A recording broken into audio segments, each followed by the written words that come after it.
pidato. Ya, sebelum pelajaran ini, untuk kelasnya.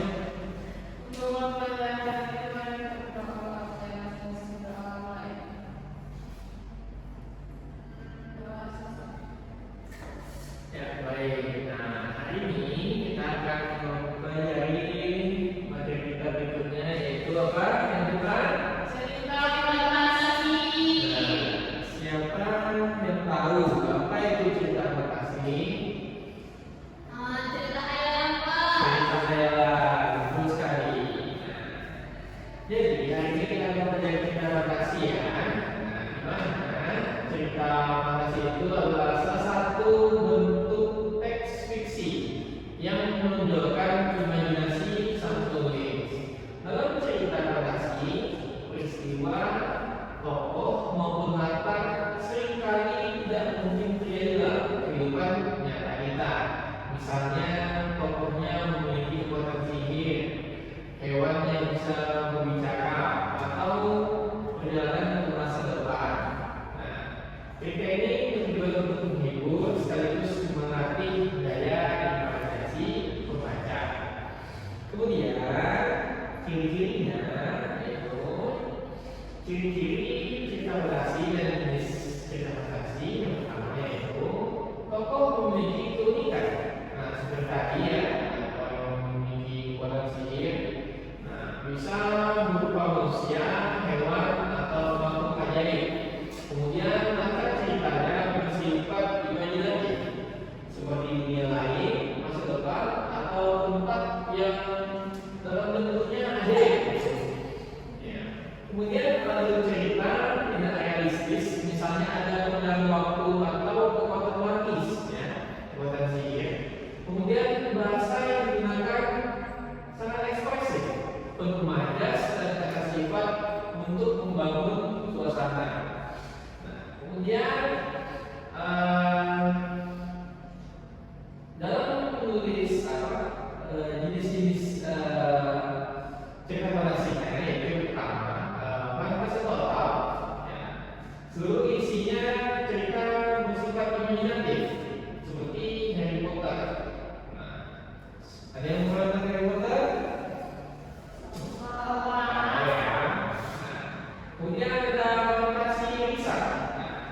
Sebagiannya imajinatif, sebagiannya realistis. Contohnya Doraemon. Nah, pastinya tahu kan Doraemon ya? Kemudian itu ada fantasi sezaman. Nah, itu tokoh latar sesuai masa kini, ya, sekarang, tetapi ada unsur keajaibannya. Kemudian ada fantasi lintas waktu. Tokohnya bisa berpindah-pindah ke masa lalu atau ke masa depan. Kemudian kita masuk ke struktur cerita fantasi, yaitu sama seperti teks narasi lainnya, cerita fantasi memiliki struktur yang jelas. Bagian awalnya disebut orientasi, yaitu pengolahan tokoh, latar, dan situasi. Setelah itu muncul komplikasi, yaitu masalah atau konflik yang harus dihadapi sang tokoh. Kemudian cerita kemudian mencapai klimaks, yaitu puncak ketegangan, ya, sebelum akhirnya diselesaikan dengan resolusi. Kadang penulis menambahkan moral, yaitu pesan moral atau penutup ceritanya. Kemudian ada tujuan pembelajaran, di mana cerita fantasi bukan hanya untuk hiburan, tetapi juga untuk mengembangkan kreativitas siswa. Tujuan utamanya yaitu adalah mengasah daya imajinasi dan kreativitas, melatih kemampuan membaca, menulis, dan memahami teks fiksi, memberikan ruang bagi siswa untuk mengekspresikan ide dan perasaannya. Kemudian menemukan nilai moral dan empati melalui tokoh serta konflik yang ada dalam cerita. Nah, di sini dalam cerita fantasi ya. Jadi contoh cerita fantasi ini ceritakan di sebuah hotel ajaib, seorang anak menemukan pintu menuju masa depan. Ia melihat kota terapung di langit, kendaraan roda dan manusia yang bisa mempromosi lewat pikiran. Namun ia harus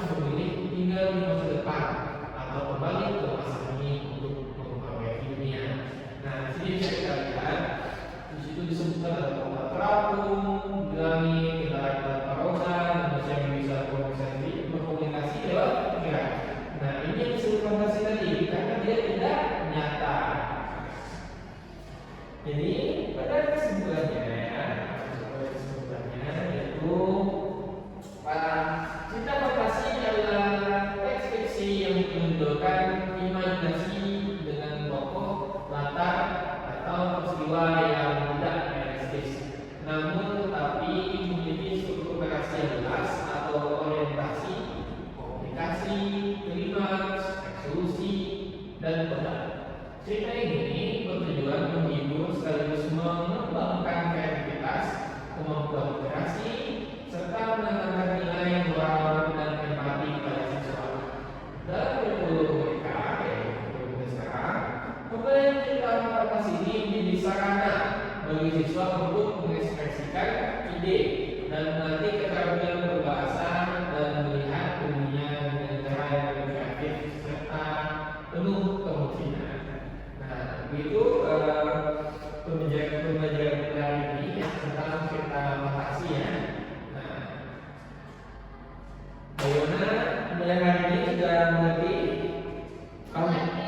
Ya, paham ya. Nah, sampai di sini saja pembelajaran kita. Ada yang ditanyakan?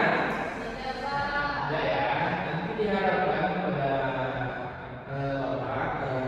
kalian minggu depan membawa buku cerita fantasi, contohnya dongeng, contohnya seperti cerita nanti dibawa ke sekolah, kita akan maju ke depan dan membacakan cerita fantasi masing-masing yang kamu punya. Bisa? Bisa, Pak. Ya, sampai sini saja.